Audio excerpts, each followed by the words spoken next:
एक शाम प्राची टीवी पर सीरियल देख रही होती है, तभी उसकी सास वहां आती है। अरे सीरियल में तो ऐसे मग्न है जैसे आज रात का खाना पड़ोसी आकर बनाएंगे।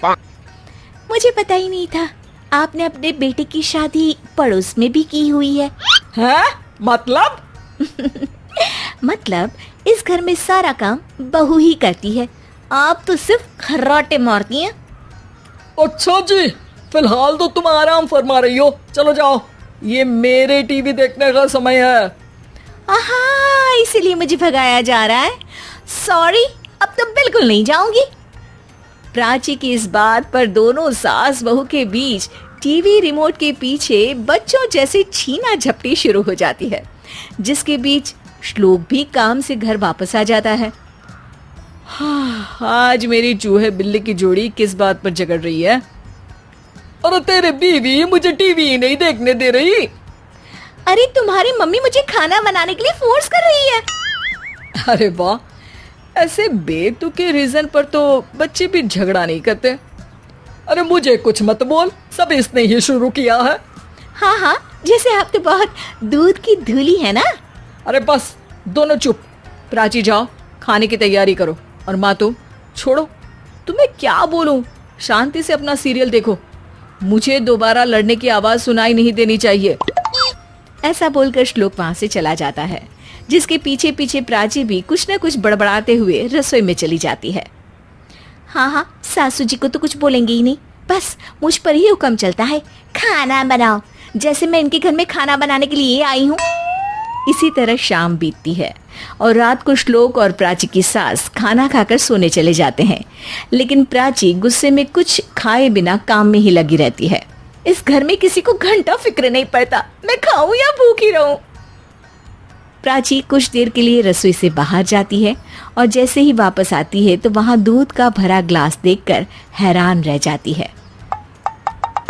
फिक्र पूरी है, बस दिखाना नहीं है। प्राची दूध पीकर सोने चली जाती है और अगली सुबह एक बार फिर सास बहू का कार्टून नेटवर्क स्टार्ट हो जाता है। ये तुमने ही किया है। अरे अजीब जबरदस्ती है, मैं बोल रही हूँ मैंने कुछ नहीं किया। दोनों ने मिलकर पूरे घर को पागल खाना बनाया हुआ है। यहाँ कोई नॉर्मल इंसान तो रह ही नहीं सकता, इसीलिए अब पड़ोसी क्या रिश्तेदार भी घर आने से कतराते हैं। और सुन बेटे, तू भी चंगा, तेरी माँ भी चंगी, तेरी बीवी भी चंगी, रिश्तेदार। हाँ जी, आपको नहीं पता क्या, गंगाधर ही शक्तिमान है, रिश्तेदार ही। हाँ हाँ, बस समझ गया। कभी जानवरों जैसे लड़ेंगी तो कभी जुगलबंदी करेंगी। भाई मैं आप दोनों के बीच में नहीं फंसना चाहता। सास बहू की इस मन मौजी जोड़ी से परेशान होकर श्लोक अपना सिर खुजलाता वहां से चला जाता है। चलो अब मैं भी कीर्तन में जा रही हूँ। इस पर जैसे ही सास कमरे में अपना पर्स लेने जाती है तो वहां नाश्ते की प्लेट रखी देख मुस्कुराने लगती है और नाश्ता करके घर से बाहर निकलते हुए कुछ पैसे टेबल पर रख जाती है, जिसके कुछ देर बाद सिलेंडर वाला घर आता है। ओ मोरी मैया, मैं सिलेंडर के बारे में तो बिल्कुल भूल ही गई थी। घर खर्च के सारे पैसे भी मम्मी के पास है और श्लोक से बोला तो उल्टा 4 बात सुनाएंगे। प्राची ये सोच ही रही होती है कि अचानक उसका चेहरा चमक उठता है और वो घर में आकर इधर उधर देखने लगती है। तभी उसकी नजर टेबल पर रखे पैसों पर पड़ती है, जिन्हें वो सिलेंडर वाले को दे देती है। ये सब श्लोक देख लेता है। अच्छा बेटे, इतना बड़ा घोटाला, सबके सामने मैं तेरी दुश्मन और पीठ पीछे तेरी मेरी यारी।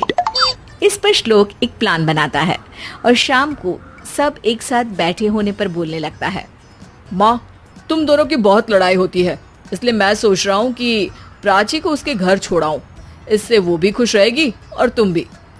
अचानक श्लोक की ये बात सुनकर सास बहू शौक से उसकी तरफ देखती है। अरे ऐसे कैसे घर छोड़ाओगे, मुझे कहीं नहीं जाना। अरे तुमने बोला नहीं पर मैंने सुन लिया, तुम्हें मम्मी के साथ रहना अच्छा नहीं लगता, मुझे पता है। अरे वाह, अरे जब बहू खुद कुछ काम बोले तो वो तुझे सुनता नहीं, और अब जो इसने बोला ही नहीं वो तू समझ गया। जब उसे नहीं जाना तो फिर जबरदस्ती क्यों कर रहा है? अच्छा, फिर आपको मौसी के घर छोड़ाता हूँ, बस अब आप दोनों एक घर में एक छत के नीचे नहीं रह सकती। मैं इस टॉम एंड जेरी की जोड़ी को और नहीं झेल सकता। है? ऐसे कैसे नहीं रह सकते? तुम्हें इतनी दिक्कत है तो तुम्हारा बोरिया बिस्तर पैक कर देती हूँ, लेकिन मम्मी जी कहीं नहीं जाएंगी। बिल्कुल यही सुनना था मुझे। अगर दोनों में इतना ही प्यार है फिर हर वक्त ये लड़ाई का नाटक क्यों करती हो? देखा मैंने कैसे माँ किचन में दूध रखती है और तुम उनके लिए कमरे में नाश्ता रखती हो, और कैसे वो पहले ही तुम्हारी दिक्कत समझकर घर में पैसे रखकर बाहर जाती है। अरे भाई, इतना ड्रामा तो डेली सोप में भी नहीं होता जितना तुम दोनों ने इस घर में फैलाया हुआ है। तू हमें टॉम एंड जेरी बोलता है ना, तो याद कर वो दोनों भी एक दूसरे को बाहर वालों की बुरी नजर से बचाने के लिए हमेशा सबके सामने लड़ते थे, लेकिन अकेले में दिक्कत के समय मदद भी तो करते थे। बस हमारा रिश्ता भी कुछ ऐसा ही है। और वैसे भी अगर सास बहू में तू मैं नहीं होती तो दुनिया वालों को कहानियां कैसे मिलेंगी?